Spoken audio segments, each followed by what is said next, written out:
అందరికీ నమస్కారం. నన్నెచోడుని 4 పద్యాలు వినిపిస్తున్నవారు బాలసుబ్రహ్మణ్యం కలవలపల్లి. నన్నెచోడుడు తన కుమార సంభవంలో పార్వతీదేవి భయంకరంగా పరమేశ్వరుని గురించి తపస్సు చేస్తూ ఉంటుంది.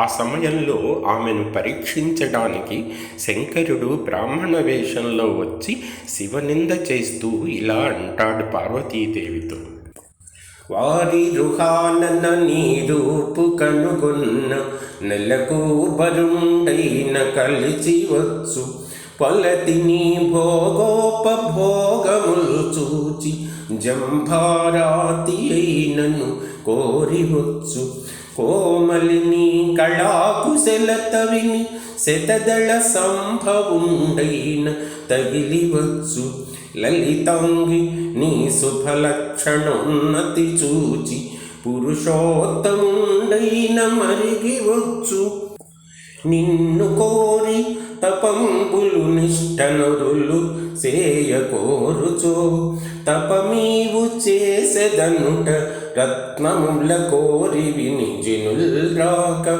జనుల రత్నములు కోరి పైబడి రాకబోలు పుడమియై కదలక పడియుండు నెల్లచో నిరిలేక నీరమై నెరసియుండు అనలుడై దాసినగొని కాలుచుండు వాతూలుడై కనుకని తూలుచుండు ఆకాశమై చూడలేకుండు ప్రాళేయ ధాముడై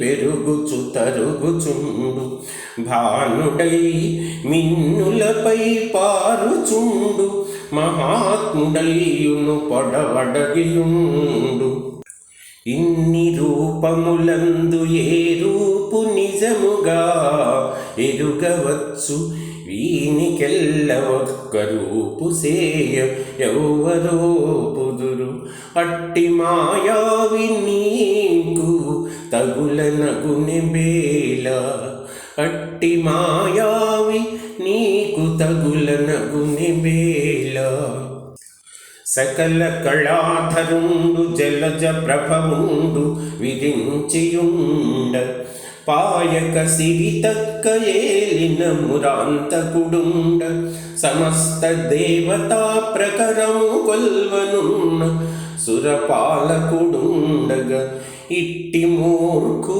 భిక్షకు అపదార్థు పేదగతి కొల్చితి శంకరు పంకజాసనా. బ్రాహ్మణ వేషధారి అయిన శంకరుడు శివనింద చేస్తుంటే భరించలేక పార్వతీదేవి ఇలా సమాధానమిస్తుంది: పరమేశ్వరుడు జలమూర్తిగా ఉన్నప్పుడు ఆయనలో నుంచి అఖిల బ్రహ్మాండములన్నీ ఉద్భవించాయి. బ్రహ్మాది దేవతలు ఆ బ్రహ్మాండములతో పాటు పుట్టిన చిన్న చిన్న నీటి బుడగల లాంటి వారు. అలాంటి వారిని శివునితో పోల్చతగదు అని అంటూ శివునికి అపరాధం చేసిన వారి గతి ఏమైందో ఇలా వివరిస్తుంది పార్వతీదేవి. హరు చెడనాడి ముందర కృతాంతకు కన్నది ఏమి నీలకంధరూరకెగ్గులాడి మరి దక్షుడు కన్నది ఏమి విశ్వసంహరుపై ఎత్తిపోయి విషమాయితు కన్నది ఏమి పూర్వ భీకర గతి చూచి చూచి పురఘస్మరు పల్కుట నీకు బుద్ధియే పురఘస్మరు పల్కుట నీకు బుద్ధియే.